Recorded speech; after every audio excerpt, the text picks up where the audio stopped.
Eu estava passando o pano na última prateleira quando percebi que o sorriso no meu rosto tinha começado não sei quando, 40 anos. E era a primeira vez que eu tinha um espaço de trabalho que era completamente meu.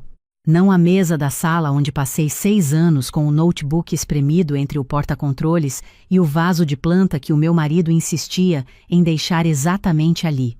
Não o canto do quarto improvisado com uma cadeira de escritório que ficava presa no tapete toda vez que eu tentava recuar. Um cômodo inteiro, com porta, com chave, com a minha luz. A gente tinha comprado o apartamento com 2 quartos porque eu insisti. O meu marido queria o de 1 quarto, dizia que era mais em conta, que a gente não tinha filho, que ia sobrar espaço. Eu olhei para ele na frente do corretor, no corredor que cheirava a tinta nova, e disse com calma e com firmeza: "O 2º quarto é o meu escritório, não quando der, agora." Ele me olhou por um momento com aquela expressão de quem está avaliando se a conversa tem caminho. Não tinha. A gente assinou o de 2 quartos. Eu levei quase 4 meses organizando aquele cômodo. Não de uma vez, porque o dinheiro não permitia tudo junto, mas com escolha, com cuidado. A cadeira ergonômica que eu pesquisei durante 3 semanas antes de comprar, os 2 monitores que eu juntei ao longo de 1 ano de freelance guardado, a mesa em L que eu mandei fazer sob medida numa marcenaria do bairro, porque nenhuma prateleira pronta cabia do jeito certo na parede com a janela, e a estante. A estante era o centro de tudo. Eu a encontrei desmontada na casa da minha avó, quando a família foi ajudar a esvaziar o apartamento dela depois que ela foi morar no interior com a minha tia. Era uma estante de madeira maciça, jacarandá, com 6 prateleiras e 2 portas de vidro na parte de baixo.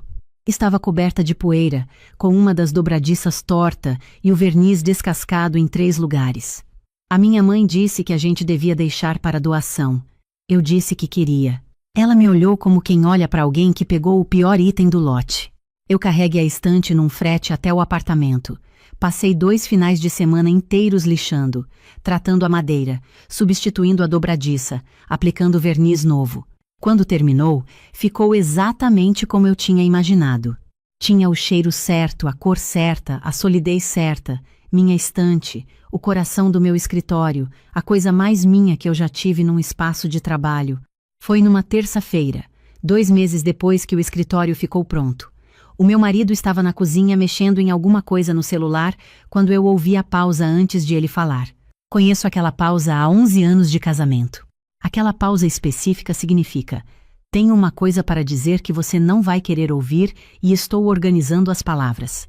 Eu continuei organizando meus arquivos na mesa. Minha mãe precisa vir passar uns dias aqui, ele disse. Eu parei o que estava fazendo. O que aconteceu? Ela bateu o pé na quina da escada em casa e torceu o tornozelo. Não é grave, mas o médico pediu repouso, elevação do pé, sem ficar sozinha por uma semana. A minha irmã não pode porque está com os filhos pequenos e meu irmão mora longe. Quanto tempo? Ele olhou para o teto por 2 segundos. 1 semana, talvez 10 dias. Eu respirei devagar. Dona Sônia, eu gosto da minha sogra. Ela tem 64 anos, é aposentada do magistério, conta histórias longas com começo, meio e 3 finais alternativos, e tem o hábito de reorganizar qualquer ambiente onde ela entra como forma de expressar cuidado. Ela chega na sua casa e já está arrumando a pia, dobrando o pano de prato do jeito que ela acha certo, colocando as frutas em outra posição na fruteira. Não é maldade, nunca foi. É o jeito dela desde sempre, pelo que o Eduardo conta desde a infância. 1 semana no apartamento com o meu escritório logo ali. Você já confirmou para ela? A pausa que veio depois não era uma pausa, era uma resposta. Eduardo, eu disse devagar. Ela não tem como ficar sozinha, Renata. E hotel para minha mãe com o tornozelo assim não faz sentido. Eu me virei para ele de frente. Você podia ter me consultado antes de confirmar. Eu ia te contar. Você está me contando agora que ela já tem data de chegada. Ele ficou olhando para o celular na mão. Chega sexta-feira de manhã, ele disse mais baixo. Eu me virei de volta para a mesa. Não porque estava ignorando, mas porque quando eu fico com raiva e falo direto da raiva, as coisas certas chegam tortas do outro lado. Eu precisava de um momento. Terminei de organizar o que estava fazendo em silêncio. Ele ficou esperando porque em 11 anos ele também aprendeu a ler o meu silêncio. O problema não era a Dona Sônia, o problema era a sequência. Ela precisa de ajuda, ele decide, me avisa depois. E eu apareço no final como detalhe do apartamento onde eu moro e pago metade do aluguel. E tinha mais. O único cômodo disponível para ela ficar com o pé elevado e confortável era um quarto de hóspedes que eu não tinha, porque o segundo quarto era o meu escritório. O que significava que Dona Sônia ia dormir no sofá ou que eu ia precisar ceder alguma coisa. E eu sabia, enquanto ficava de frente para minha tela, qual coisa seria pedida para ser cedida. Naquela noite a gente conversou de verdade. Uma dessas conversas que começam contidas e vão ficando mais honestas à medida que o apartamento vai ficando quieto. Eu disse que me sentia excluída da decisão. Ele disse que eu tinha razão e que devia ter me ligado antes de confirmar. Eu disse que ele precisava entender o que o escritório significava para mim, não como cômodo, como conquista. Ele ouviu com atenção, daquele jeito que às vezes ele tem de ouvir com o corpo inteiro parado. No final ele disse, o escritório é seu, ninguém vai mexer lá. Minha mãe dorme no sofá com o pé elevado no apoio que a gente coloca na beirada, e pronto. Eu acreditei nele. Em 11 anos, quando ele promete olhando assim, ele cumpre. Dona Sônia chegou na sexta de manhã com uma mala média, uma sacola de tecido floral com remédios e biscoitos, e aquele sorriso dela que torna qualquer entrada mais barulhenta. Me abraçou com um abraço inteiro. Disse que eu estava mais bonita, me perguntou se eu tinha comido bem essa semana. Foi de cômodo em cômodo sem que ninguém tivesse convidado. Quando chegou na porta do escritório, ela abriu, ficou parada por um segundo e disse: Nossa, Renata, como ficou organizado. Eu vi que era genuíno. Ela fechou a porta sem entrar. Os primeiros 4 dias foram tranquilos. Dona Sônia é boa companhia quando ela está confortável. Ela cozinha de um jeito que faz o apartamento inteiro cheirar bem. Ela sabe fazer o Eduardo rir de um jeito que eu não consigo reproduzir, aquele riso de quando a gente volta para alguma coisa da infância. À noite, ela e eu assistíamos televisão enquanto o Eduardo dormia cedo porque acorda antes das 6. Na segunda semana eu comecei a notar coisas pequenas. A toalha do banheiro dobrada de um jeito diferente do meu, os temperos da cozinha em outra ordem, o cobertor do sofá dobrado no lugar errado. Eu não disse nada.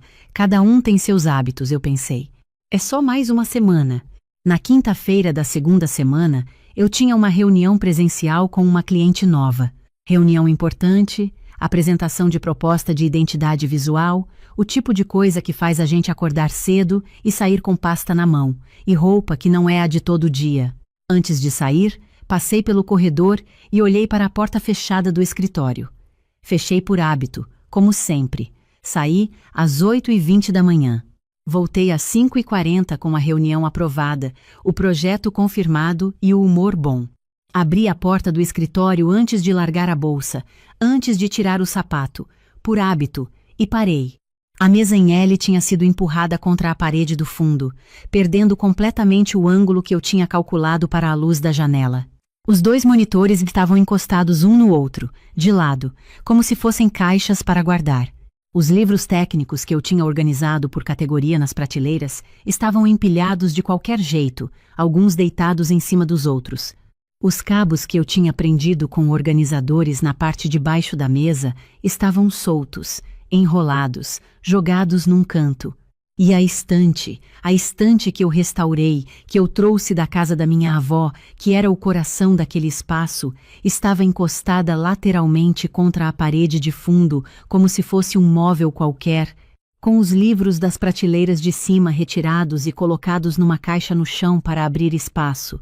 No lugar onde minha mesa deveria estar, perto da janela, na posição que eu tinha escolhido porque a luz da tarde entrava exata para trabalhar com cores sem reflexo na tela, havia uma cama improvisada, colchão inflável, travesseiro com fronha floral que eu reconheci da mala dela, cobertor dobrado com cuidado na beirada.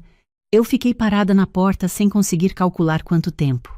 A Dona Sônia apareceu no corredor atrás de mim apoiada na muleta de um lado só, com aquele sorriso de quem fez uma surpresa boa. Renata, que bom que você chegou. Eu dei uma organizada lá para aproveitar melhor o espaço. A cama inflável cabe certinho perto da janela, e assim eu paro de incomodar vocês no sofá da sala. O Eduardo me ajudou a empurrar a mesa mais cedo. Eu olhei para o Eduardo. Ele estava na entrada da sala de pé, olhando para o celular, com aquela postura de quem sabe que vai ter que responder por alguma coisa e está adiando o momento. O Eduardo me ajudou a empurrar a mesa. Eu sorri para a dona Sônia. O sorriso que eu faço quando estou segurando muita coisa e preciso de espaço antes de abrir a boca. Um sorriso que é uma pausa, não uma resposta. Que bom que está mais confortável, eu disse. E fui para o banheiro. Fechei a porta, sentei na beirada da banheira e fiquei olhando para o azulejo por alguns minutos. Havia um projeto com prazo para o dia seguinte.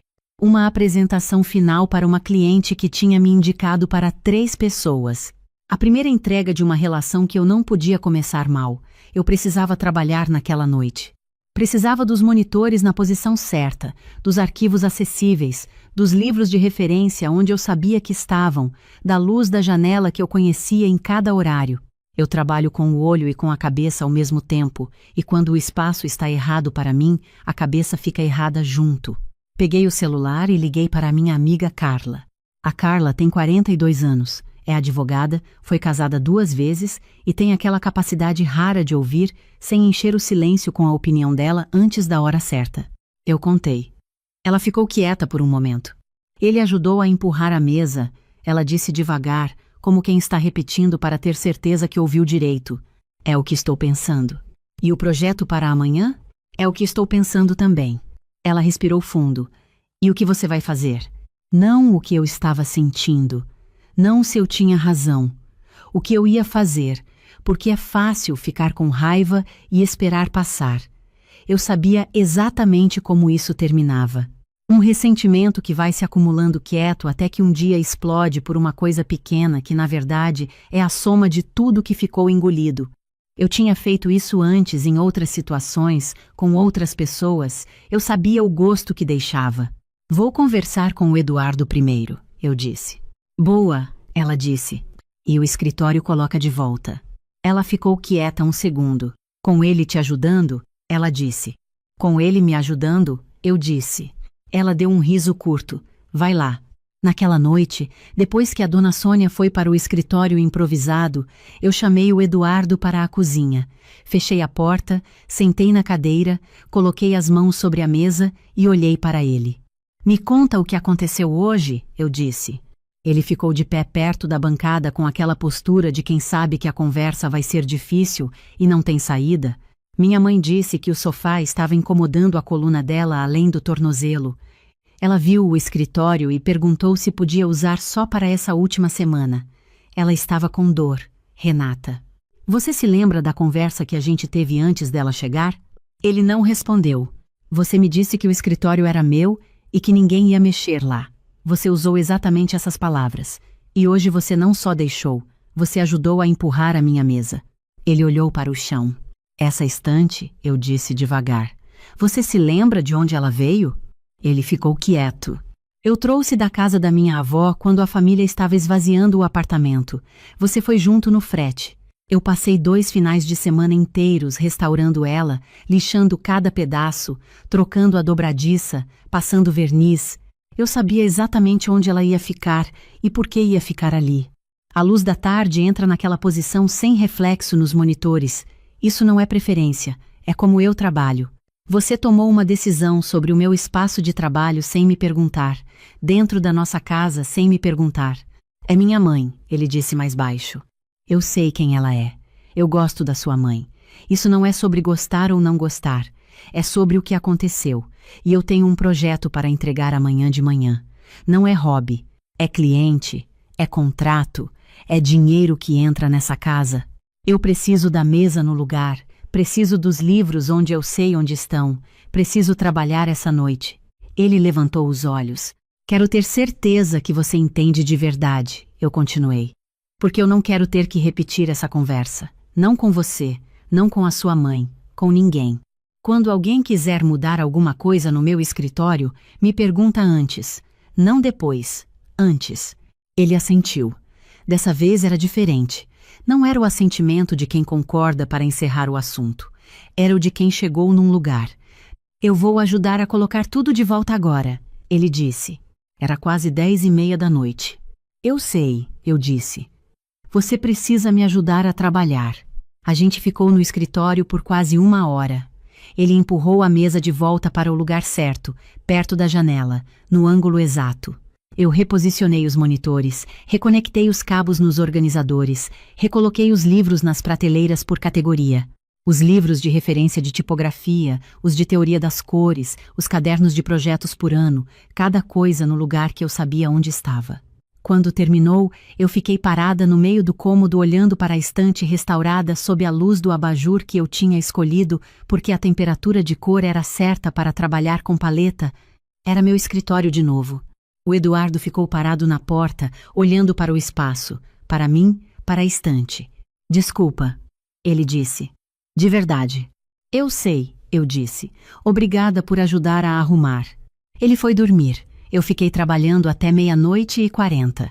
O projeto ficou pronto, ficou bom, e eu mandei para a cliente às 12:51 com o humor intacto. Na manhã seguinte, desci antes de todo mundo.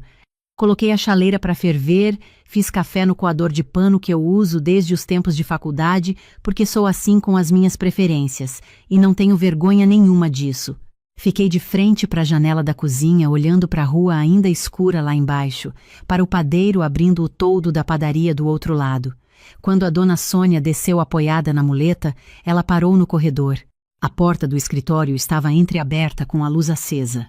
Ela ficou parada olhando pela fresta por um momento. Eu vi no rosto dela o instante em que ela entendeu. Bom dia, eu disse genuinamente. Você colocou tudo de volta. Não era pergunta. Coloquei. Quer café? Ela ficou parada mais um momento, depois veio devagar até a cozinha e sentou na cadeira da bancada. Colocou as mãos sobre a mesa com aquele gesto dela de quem está se preparando para falar alguma coisa importante. Renata. Eu coloquei a xícara dela na frente, sentei do lado oposto e olhei para ela. Sem raiva, sem acusação. Com aquela clareza que eu estava aprendendo nos últimos anos a reconhecer como minha. Eu sei que você quis ajudar. Eu disse. Eu te conheço há 11 anos, Sônia. Eu sei que o seu coração é bom. Ela abriu a boca. Mas aquele cômodo não é quarto de hóspede. Eu sei que parece. Tem porta, tem janela, cabe uma cama. Mas não é. É o meu escritório. É onde eu trabalho.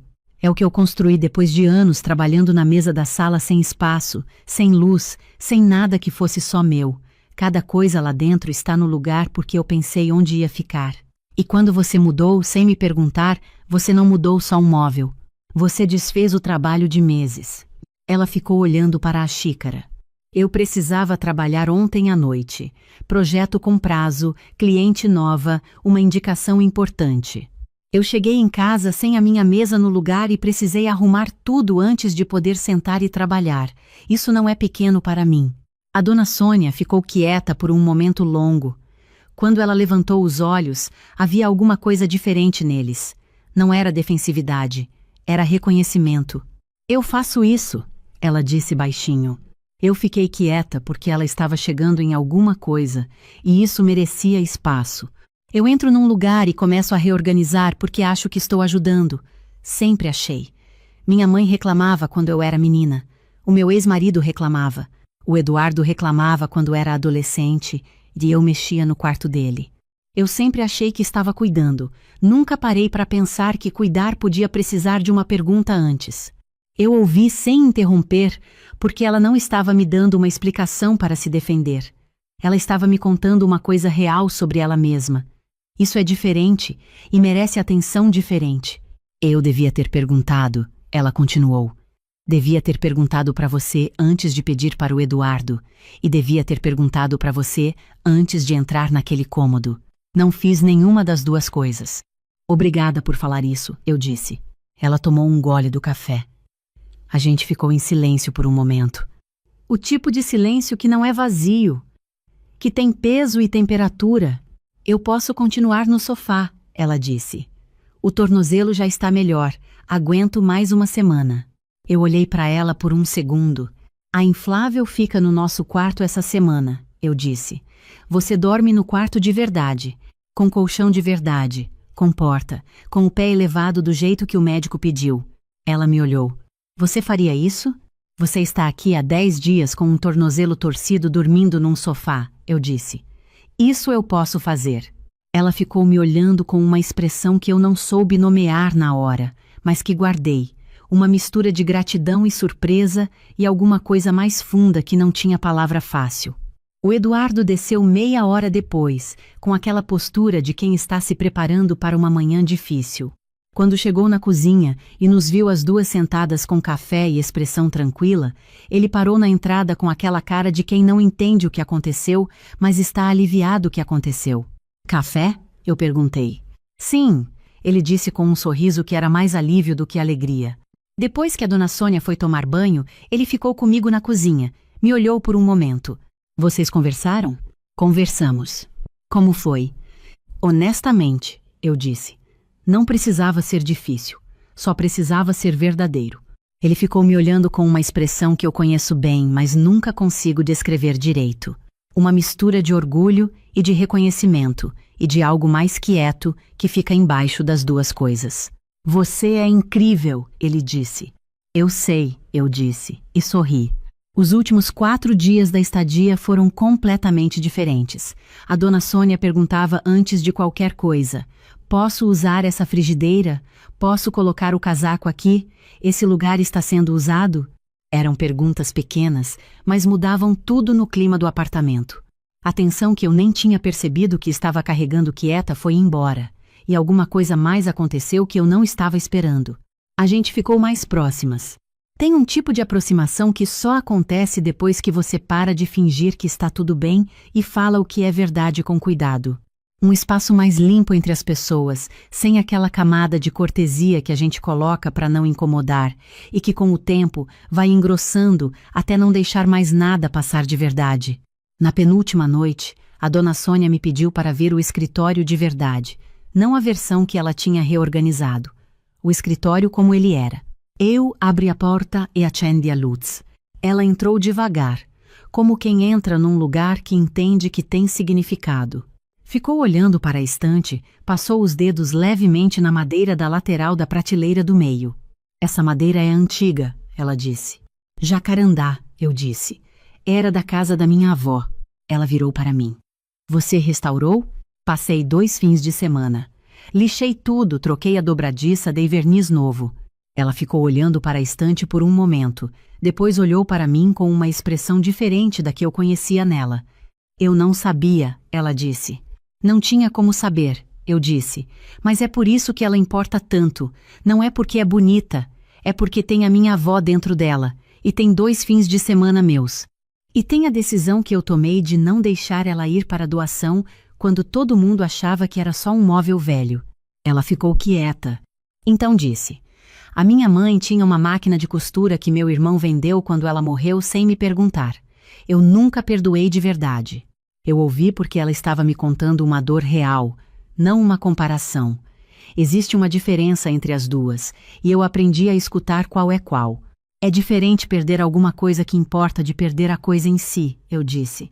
Ela assentiu devagar. É muito diferente. A gente ficou em silêncio por um momento ali no escritório, as duas olhando para a estante, com a luz do abajur fazendo a madeira ficar daquele tom de mel escuro que eu tanto gostava.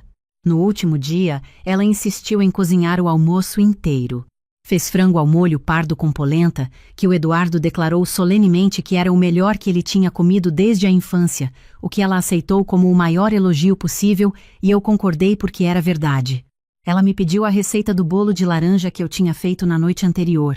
A gente ficou na cozinha por horas sem perceber, com o apartamento cheirando bem, com a dona Sônia contando histórias da época em que o Eduardo e os irmãos eram pequenos, histórias que ele ouvia com aquele sorriso de quem está voltando para algum lugar bom. O Eduardo comeu 2 porções e disse que queria que todas as visitas da família terminassem assim. Eu e a dona Sônia demos risada ao mesmo tempo. Na manhã seguinte, levamos ela até o ponto onde o filho dela a buscaria de carro. No embarque, ela me abraçou diferente do abraço de chegada. O de chegada tinha sido animado, expansivo, cheio de energia de quem está chegando. O de saída era mais quieto, mais presente. O abraço de alguém que passou por alguma coisa real e saiu diferente do outro lado. Cuida desse escritório, ela disse no meu ouvido. Cuido, eu disse. E venha de novo quando quiser. Só me avisa antes. Ela riu. Prometo. No caminho de volta, o Eduardo ficou em silêncio por um bom tempo olhando para a rua. Depois disse: Eu devia ter ligado para você antes de confirmar para ela. Quando ela me ligou pedindo, eu devia ter dito: Deixa eu falar com a Renata primeiro. Sim, eu disse. Devia. Ele ficou quieto de novo. Depois: Eu sempre fico com medo de dizer não para ela. A gente cresceu com pouco e quando um precisava, o outro ajudava sem pensar muito. É difícil colocar uma pausa no meio disso. Eu olhei para ele. Ajudar a sua mãe e me consultar não são coisas que se cancelam. As duas cabem no mesmo movimento. Você teria ligado, me contado, a gente teria decidido junto. Provavelmente a resposta ia ser a mesma. Ela ia vir, ia ficar, mas eu ia ser parte da decisão, não uma consequência dela. Ele ficou quieto por um momento. Depois disse baixinho: Você tem razão. A gente ficou o resto do caminho em silêncio, mas era um silêncio cheio, o tipo que existe depois que as coisas certas foram ditas e não precisam ser repetidas. Quando cheguei em casa, fui direto para o escritório. Abri a porta, acendi a luz, fiquei parada no meio do cômodo por um momento só. A mesa em L estava no lugar certo, com a luz da tarde entrando pela janela no ângulo que eu conhecia. Os monitores no ângulo certo, os livros nas prateleiras por categoria, a estante de jacarandá com aquele tom de mel contra a parede. Era o meu espaço. Peguei o celular e mandei mensagem para Carla. A sogra foi. Tudo bem? Ela respondeu em menos de um minuto. Ela foi. Como ficou? Eu sentei na cadeira da minha mesa e escrevi. Conversei com os dois. Foi honesto. Ficou bem. Ela demorou um pouco mais para responder. Quando veio, era: orgulho de você. Eu fiquei olhando para essas palavras por um momento. Não porque eu precisava de aprovação para me sentir bem com o que tinha feito, mas porque tem coisas que a gente faz por si mesma e que ficam mais inteiras quando alguém que você ama vê e reconhece. Existe uma diferença entre precisar de aprovação e apreciar testemunha. Eu aprendi a diferença. Quero ser honesta sobre uma coisa. Eu não sou uma mulher sem medo. Tenho muito medo. Tive medo de parecer difícil, de ser a nora que faz drama por causa distante, de criar uma mágoa que ia durar muito depois que ela fosse embora, de que o Eduardo ficasse no meio e não soubesse para qual lado olhar. Esses medos são reais e eu os senti todos juntos enquanto estava parada na porta do escritório, olhando para a cama inflável no lugar onde minha mesa deveria estar. Mas aprendi ao longo dos 40 anos que levei para chegar até aqui que medo é uma informação, não uma ordem. Ele me diz que aquilo importa para mim. Cabe a mim decidir o que fazer com esse importar. O que eu fiz foi falar com cuidado, sem crueldade, mas sem engolir, e o mundo não desabou. A dona Sônia não foi embora magoada. O meu casamento não rachou.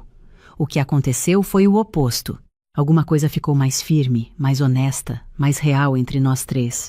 A minha avó tinha um jeito de dizer que casa e lar são coisas diferentes. Casa é o endereço, o aluguel, a planta baixa. Lar é o lugar onde você pode ser quem você é sem precisar pedir licença. Onde as pessoas ao seu redor, mesmo quando erram, são capazes de ouvir e de mudar. Eu sempre quis um lar.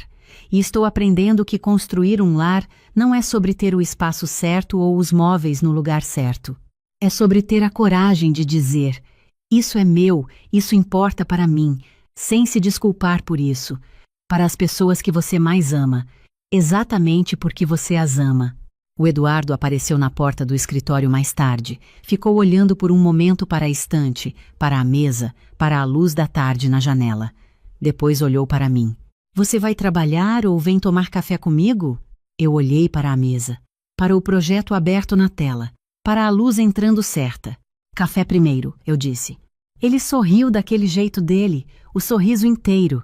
Eu me levantei, apaguei a luz do escritório, fechei a porta com cuidado e fui fazer o café com ele.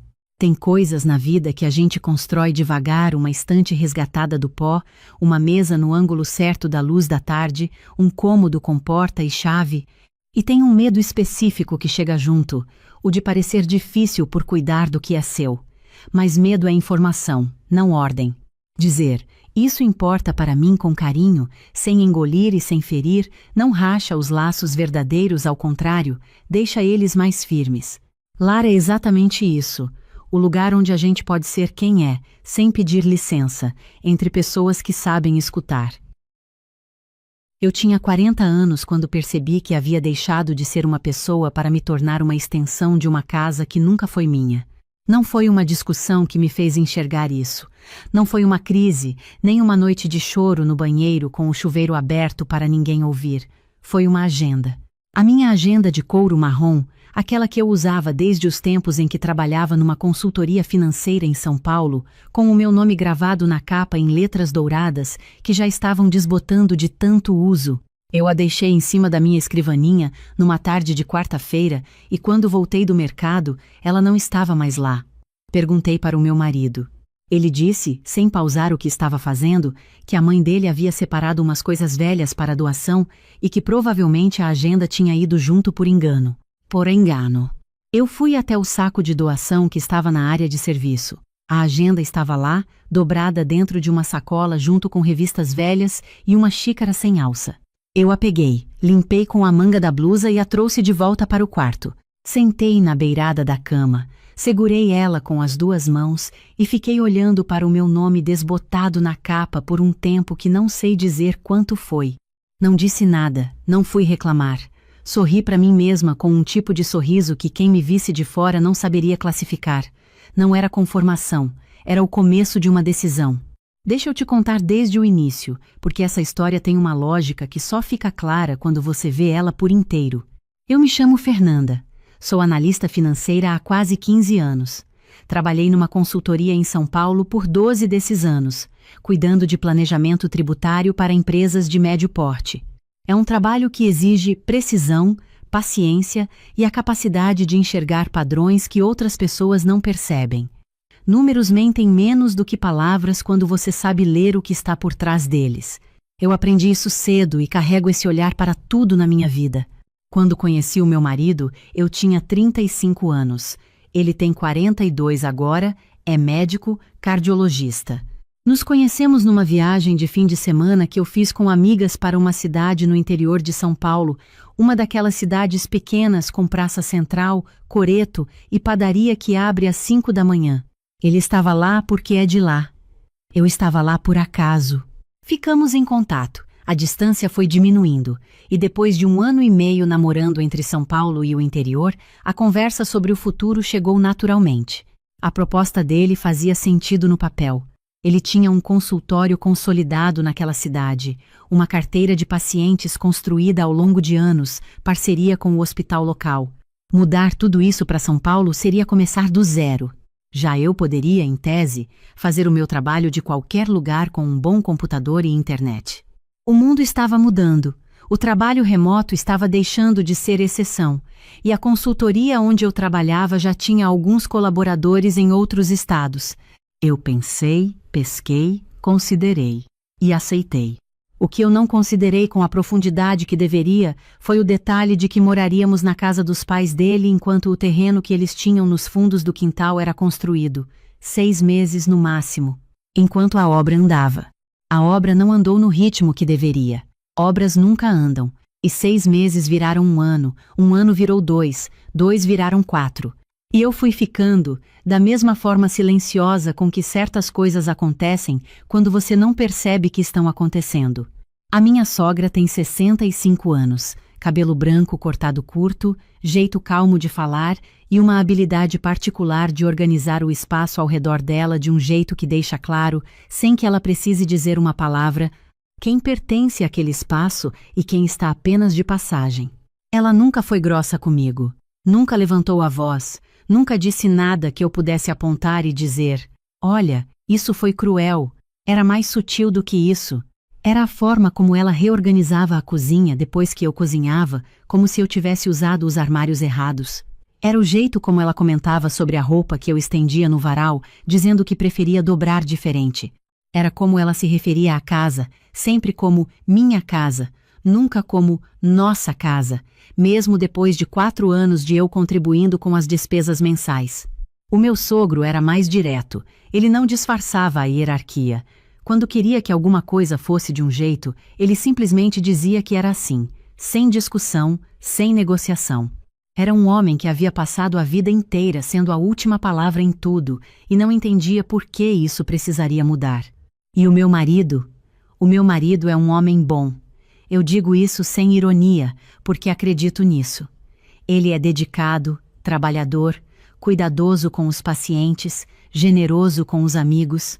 Mas ele é filho único de uma mãe que construiu a própria identidade em torno de ser necessária para ele, e ele cresceu dentro disso sem nunca questionar, não porque fosse incapaz de questionar, mas porque a água que você bebe desde criança não tem sabor para você. Você só sente o gosto diferente quando experimenta outra coisa. Quando tentei conversar sobre ter um espaço mais nosso dentro daquela casa, ele ouvia com atenção, concordava que eu tinha razão, dizia que ia conversar com a mãe, e então nada mudava. Não porque ele fosse desonesto. Era porque a conversa com a mãe sempre terminava com ela explicando as próprias razões de um jeito que ele achava razoável, e aí o assunto morria na sala de estar enquanto eu esperava no quarto. Aprendi a não esperar mais. Aprendi outras coisas também, ao longo desses 4 anos. Aprendi que na mesa do jantar, o lugar de cada um era fixo e o meu era o último a ser servido. Aprendi que quando eu tinha folga e ficava em casa, eu era invisível até o momento em que precisava de alguma coisa, e aí eu era notada com a precisão de quem sempre esteve me observando. Aprendi que minha sogra tinha uma memória seletiva e conveniente.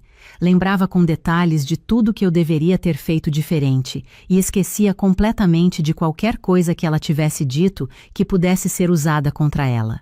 Teve uma vez que eu recebi uma ligação de trabalho durante o almoço. Era uma cliente que eu atendia de forma remota, uma empresa familiar que estava com uma questão urgente de obrigações fiscais. Eu pedi licença, me afastei da mesa e atendi. Quando voltei, o prato meu estava na pia, já enxaguado. Minha sogra disse, com o sorriso dela, que pensou que eu não ia mais almoçar. Eu disse que estava trabalhando. Ela disse que sabia, mas que ela já tinha começado a lavar a louça.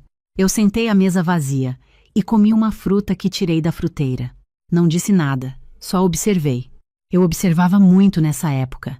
Sou analista financeira. Eu identifico padrões, e o padrão daquela casa estava ficando cada vez mais claro. O padrão era: eu existia no espaço que sobrava. No trabalho, eu tinha continuado atendendo alguns clientes de forma remota pela consultoria, mas com metade da carga de antes porque morar longe de São Paulo complicava algumas reuniões presenciais que ainda eram exigidas. O que eu ganhava era suficiente, mas era menos do que eu ganhava antes, muito menos. E uma parte do que eu ganhava ia para as despesas da casa, que meu sogro nunca pediu formalmente, mas deixava claro, através de comentários regulares, sobre o quanto as contas pesavam. Foi numa noite de segunda-feira, depois de um desses jantares silenciosos, onde a televisão falava mais do que qualquer pessoa, que eu fui para o quarto, abri o computador e fiz uma planilha. Não era a primeira vez que eu fazia planilhas pessoais. Mas essa foi diferente. Essa tinha uma coluna que eu nunca tinha colocado antes: o que preciso para sair. Calculei aluguel de um apartamento de um quarto em São Paulo, nas regiões onde eu conhecia bem, perto de onde minha melhor amiga Débora mora, perto do metrô. Calculei despesas mensais. Calculei quanto tempo levaria para ter uma reserva de 6 meses. Calculei o que eu precisaria ganhar por mês para sustentá-la, com conforto. Depois fechei a planilha, coloquei a senha que só eu sabia e fui dormir. Mas não parei de pensar. Nos meses seguintes comecei a me mover com a lentidão calculada de quem sabe que a pressa é inimiga do plano. Entrei em contato com uma antiga gerente da consultoria, com quem eu tinha uma relação de confiança e que agora estava numa empresa maior, em São Paulo, montando uma área nova de compliance financeiro. Disse que estava avaliando possibilidades. Ela disse que tinha uma vaga sênior e que pensaria em mim se eu tivesse interesse. Eu disse que sim, com calma, como quem considera uma entre várias opções. Não era uma entre várias opções. Era a opção. Continuei fazendo o meu trabalho normalmente. Continuei jantando na mesa com a família. Continuei sorrindo nas ocasiões certas. Aprendi com os anos dentro daquela casa que sorrir no momento certo é uma forma de ocupar espaço sem precisar de permissão. A agenda foi a última gota, mas não foi a primeira. Tinha sido o dia em que minha sogra entrou no quarto que eu usava como escritório, sem bater, e disse que ia precisar daquele cômodo para receber uma sobrinha que vinha passar uns dias. Eu disse que era o meu espaço de trabalho. Ela disse que sabia que eu poderia trabalhar na mesa da sala por enquanto.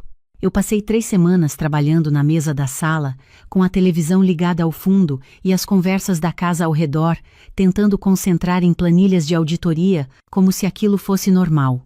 Tinha sido o almoço de domingo em que eu preparei uma receita nova, uma salada com ingredientes que eu trouxe do mercado com o meu próprio dinheiro, e minha sogra comentou para a mesa inteira que não era muito diferente do que ela mesma fazia e que ela teria temperado diferente. Disse isso com a gentileza de quem está sendo prestativa. A mesa concordou.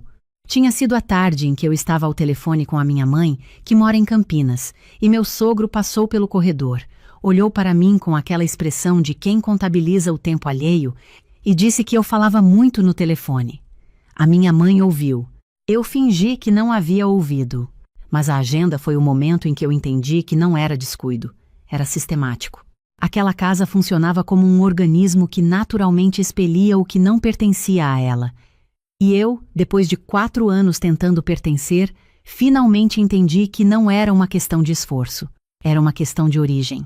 Eu não pertencia ali. E continuar tentando pertencer estava me custando pedaços de mim que eu mal percebia que estava perdendo. Liguei para minha gerente numa manhã de terça-feira, quando o meu marido tinha saído para o consultório e minha sogra tinha ido à feira. Disse que queria conversar sobre a vaga. Ela disse que ainda estava disponível e que, se eu quisesse, poderíamos marcar uma conversa formal com o RH. Eu disse que queria. A entrevista foi por vídeo, no meu carro, estacionado numa rua que ficava a 3 quarteirões de casa. Durou 50 minutos. Falei sobre os projetos que tinha tocado nos anos remotos, sobre os clientes que mantive, sobre o que eu entendia de compliance e estruturação financeira para empresas em crescimento. No final, o gerente de RH disse que me ligaria em até 10 dias. Ligou em 4. A proposta era boa, melhor do que eu esperava. Trabalho presencial em São Paulo, 3 vezes por semana, o restante remoto. Salário 23% acima do que eu ganhava antes de me mudar. Plano de saúde e participação nos resultados. Prazo para começar, 45 dias. Eu disse que precisava de um dia para pensar. Não precisava de um dia. Já sabia a resposta quando desliguei o telefone no meu carro, naquela rua de casas antigas com árvores na calçada. Mas aprendi que dizer que precisa pensar compra tempo, e tempo, quando você está planejando uma saída, é um recurso valioso. Aceitei no dia seguinte.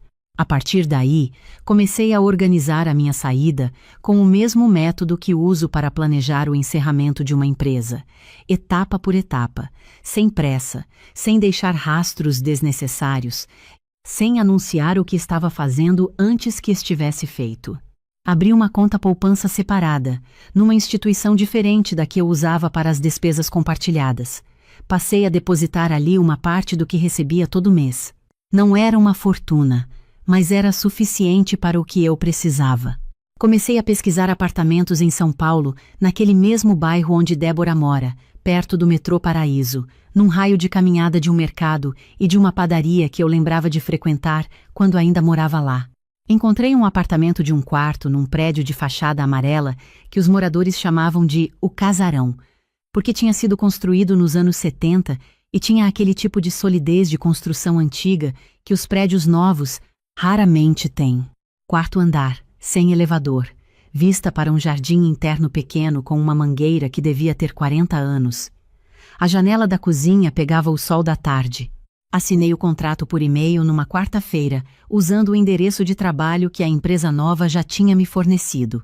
A dona do apartamento era uma professora aposentada que estava se mudando para morar com a filha.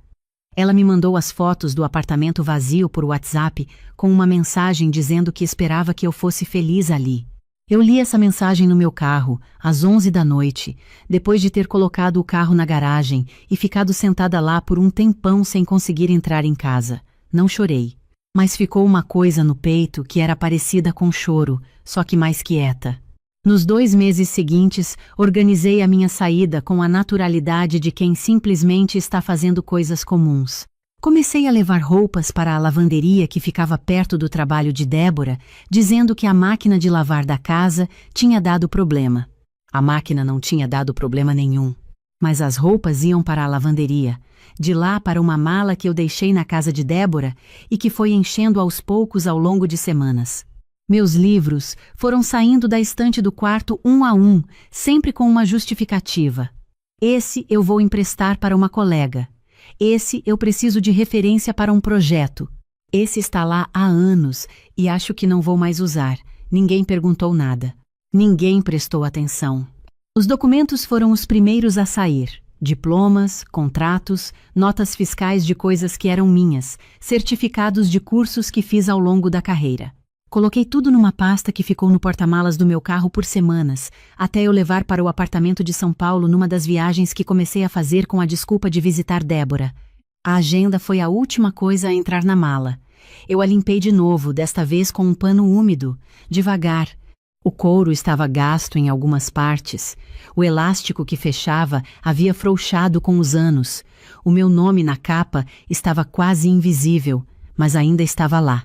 Na semana em que as chaves do apartamento ficaram disponíveis, combinei com o marido de Débora, que tem uma caminhonete, de me ajudar a buscar as últimas coisas. Era uma sexta-feira. Meu marido tinha plantão no hospital desde cedo. Minha sogra tinha ido a uma consulta médica com meu sogro de manhã. Eu estava de folga do trabalho remoto, que eu já tinha comunicado que encerraria ao fim daquele mês. Comecei a carregar as caixas que faltavam. Quando minha sogra chegou em casa, eu estava na segunda viagem ao carro com uma caixa de materiais de escritório. Ela ficou parada na entrada da sala, a bolsa ainda no braço, olhando para mim com uma expressão que eu nunca tinha visto nela antes. Era quase surpresa, mas misturada com outra coisa que levou alguns segundos para eu identificar. Era a expressão de quem não acreditou que aquilo pudesse acontecer.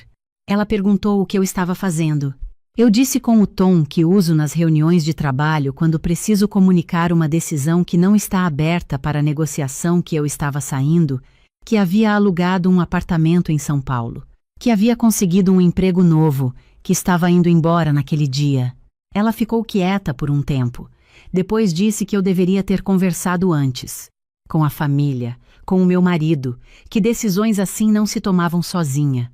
Eu disse que havia tentado conversar muitas vezes ao longo de 4 anos, que havia pedido, explicado, negociado, esperado, que eu não estava sendo impulsiva, que estava sendo finalmente precisa. Ela disse que eu estava sendo egoísta. Eu não disse nada para isso. Peguei mais uma caixa e levei para o carro. Meu sogro estava no quintal quando eu passei pela última vez.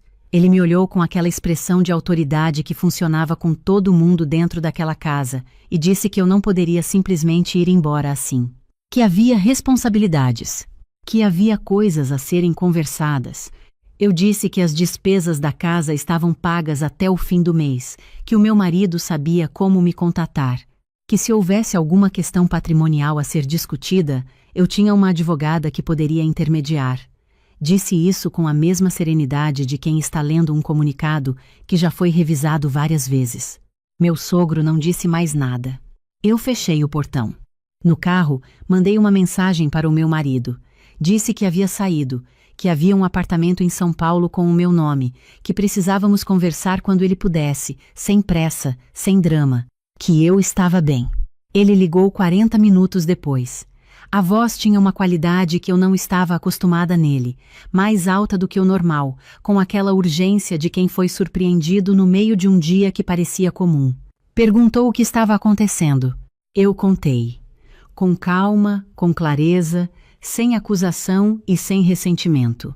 Contei sobre os 4 anos, sobre as tentativas de conversa que nunca chegaram a lugar nenhum, sobre a agenda, sobre o escritório cedido para a sobrinha, sobre o prato lavado no meio do meu almoço, sobre todos os pedaços pequenos que foram sendo tirados de mim um a um, tão devagar que eu quase não percebi enquanto acontecia. Ele ficou quieto por um tempo muito longo. Depois disse que não sabia que estava tão difícil assim. Eu acreditei nele. Isso era a parte mais triste de tudo. Ele realmente não sabia. Porque quando você não carrega o peso de uma coisa, você não enxerga o esforço que a outra pessoa faz para continuar andando com ele. Ele perguntou se havia como conversar pessoalmente. Eu disse que sim, que quando ele quisesse, na hora que ele escolhesse, eu estaria disponível para conversar. Mas que a conversa precisaria ser sobre como construir algo diferente, não sobre como voltar para o que existia antes. Ele disse que entendia. Não sei se entendia de verdade, mas disse que entendia. E às vezes isso é o começo de entender de verdade. O apartamento da Mangueira, como eu passei a chamar por causa da árvore no jardim interno, estava vazio quando cheguei naquela tarde. Paredes brancas, piso de taco antigo que rangia num ponto específico perto da janela da sala, cheiro de tinta fresca que a professora aposentada havia mandado passar antes de me entregar as chaves. Eu sentei no chão da sala com as costas na parede e fiquei olhando para o espaço. Não havia televisão ligada. Não havia conversa de fundo. Não havia o barulho específico de uma casa que nunca foi minha fingindo que era minha. Era silêncio. Mas não era um silêncio vazio. Era o tipo de silêncio que tem textura, que você pode sentir pousar nos ombros como algo que alivia um peso que você havia esquecido que estava carregando. Coloquei a agenda na única prateleira vazia que a professora havia deixado na sala. Ela ficou lá, com o meu nome desbotado na capa, como a primeira coisa minha num espaço que era inteiramente meu. Nos dias seguintes, fui montando o apartamento com o prazer lento de quem tem tempo e não precisa justificar cada escolha para ninguém. Comprei uma cama, uma mesa redonda pequena que cabia bem na cozinha, 2 cadeiras diferentes porque eu gostei das duas e não havia ninguém para dizer que ficava sem combinação. Comprei um tapete vermelho que eu nunca teria colocado em outro lugar porque não era o gosto de ninguém além do meu. Fui ao mercado e comprei ervilha, que minha sogra não deixava entrar na cozinha porque ela não gostava. Fiz arroz com ervilha na minha primeira noite ali, às 10 da noite, com uma playlist que eu gosto e que nunca tocava em casa porque o meu sogro dizia que era barulho. Comi sentada na janela da cozinha, com o prato no colo, vendo as luzes dos outros apartamentos acenderem e apagarem no ritmo particular de cada vida. Comecei no emprego novo 3 semanas depois. Voltei para São Paulo de uma forma que não era voltar, era chegar, porque a cidade que eu havia deixado havia mudado, e eu havia mudado mais ainda, e o encontro entre as duas não era um retorno, era uma apresentação. Débora foi me buscar no primeiro dia para almoçarmos juntas. Ela chegou com aquela energia dela de quem não perde um segundo em formalidades e me abraçou no meio da calçada na frente do prédio da empresa como se eu tivesse voltado de uma expedição longa. Depois me segurou pelos ombros e olhou para o meu rosto por alguns segundos com uma expressão de análise que eu conheço bem nela. Disse que eu estava com uma cara diferente. Eu perguntei diferente como. Ela disse que eu estava com a minha cara. Não entendi exatamente o que ela quis dizer naquele momento. Entendi mais tarde. A minha mãe veio me visitar no 2º mês. Ela pegou o ônibus de Campinas numa manhã de sábado e chegou com uma mala pequena e um pote de doce de leite que ela fez em casa porque sabe que eu gosto. Quando entrou no apartamento, ela ficou parada na sala por um momento, olhando ao redor com uma calma que é o jeito dela de processar as coisas antes de falar. Depois foi até a prateleira onde estava a agenda e passou o dedo na capa desgastada. Disse que lembrava quando eu a comprei, naquela papelaria perto da universidade, com o dinheiro do primeiro estágio. Eu disse que lembrava também. Ela ficou 4 dias. A gente cozinhou junto, saiu para passear no parque perto de casa, foi à feira do bairro no domingo de manhã. Na última noite, sentamos na cozinha com chá, e ela disse, do jeito direto e sem ornamento que é o jeito dela, que ficou com um peso no peito por uns 2 anos me vendo chegar para as visitas, com um cansaço que ela não conseguia nomear. Que eu sorria, que respondia às perguntas, que parecia bem, mas que ela conhece o meu sorriso verdadeiro e o meu sorriso de contenção, e que por muito tempo só havia visto o segundo. Eu disse que demorei mais do que deveria para sair. Ela disse que cada pessoa sai quando consegue, não quando deveria. Fiquei pensando nisso por muito tempo depois que ela foi embora. O meu marido veio a São Paulo 2 vezes naqueles primeiros meses. A primeira vez foi tenso, os 2 sentados na mesa redonda da cozinha com chá, esfriando nas xícaras, porque nenhum dos 2 lembrava de tomar. Ele disse coisas que precisavam ser ditas, eu disse coisas que eu havia guardado há anos e que finalmente cabiam numa conversa porque havia espaço para elas. Houve um momento em que ele apoiou a cabeça nas mãos e ficou quieto por um longo tempo, e eu entendi que aquele silêncio não era recusa, era alguém processando. A segunda vez foi diferente, mais quieta. Ele disse que havia tido conversas difíceis com os pais. Não me contou os detalhes, e eu não pedi. Disse que estava entendendo, aos poucos, o que ele não havia conseguido enxergar quando estava no meio de tudo. Disse que não sabia se era tarde demais, mas que queria tentar. Eu disse que não sabia se era tarde demais tampouco. Que o que eu sabia era que se houvesse algo a ser construído entre nós dois, precisaria ser sobre uma base onde os dois existissem inteiros. Não eu me adaptando ao espaço que sobrava, não ele mediando entre mim e uma casa que nunca foi minha. Uma base nova. Ele ficou quieto com isso, mas ficou quieto de uma forma que me pareceu diferente do silêncio antigo. O silêncio antigo era o de quem não quer mexer no que está quieto. Esse era o de quem está realmente ouvindo. O que vai acontecer entre nós dois ainda não está definido. Algumas coisas precisam de tempo para assentar antes de virar resposta. E pela primeira vez em 4 anos, eu tenho espaço para esperar por essa resposta sem me perder enquanto espero. Há uma coisa que aprendi nesse tempo todo, com mais nitidez agora do que quando eu ainda estava dentro daquelas paredes. Existe uma diferença entre adaptar e desaparecer. Adaptar é o que fazemos quando chegamos a um lugar novo, quando aprendemos as regras de um espaço, quando cedemos em coisas que não são essenciais para construir algo que é. A adaptação é ativa. Ela exige de você, mas te devolve algo. Desaparecer parece adaptação por fora. Você continua sorrindo, continua respondendo quando chamam, continua ocupando um espaço físico numa mesa e num cômodo e num lar. Mas por dentro, você foi cedendo pedaço por pedaço de si mesma para manter uma convivência que, no fundo, só existia nos termos dos outros. E um dia você procura a si mesma dentro de uma casa cheia de gente e percebe que a maior parte de você já não está mais ali. Eu confundi as duas por 4 anos. Achei que estava sendo paciente, madura, generosa. Achei que era questão de tempo, de as coisas se ajustarem, de alguém perceber o que eu estava carregando e dividir o peso. Mas certas coisas não se ajustam sozinhas. Certas coisas só mudam quando você para de se encaixar nelas e começa a criar as condições para que algo diferente exista. A agenda que minha sogra colocou no saco de doação foi a última vez que eu sorri daquele jeito calculado, não porque foi a pior coisa que aconteceu. Foi porque foi a coisa que me fez enxergar, com a clareza fria de números numa planilha, que o problema não era a agenda. O problema era o padrão. E o padrão não ia mudar. Hoje de manhã eu acordei às 6, antes do despertador. Fui para a cozinha, fiz café, sentei na janela com a xícara nas mãos e fiquei vendo o jardim interno do prédio acordar devagar, a luz mudando de cor atrás da mangueira velha. Em algum andar de cima, alguém ligou um rádio baixinho.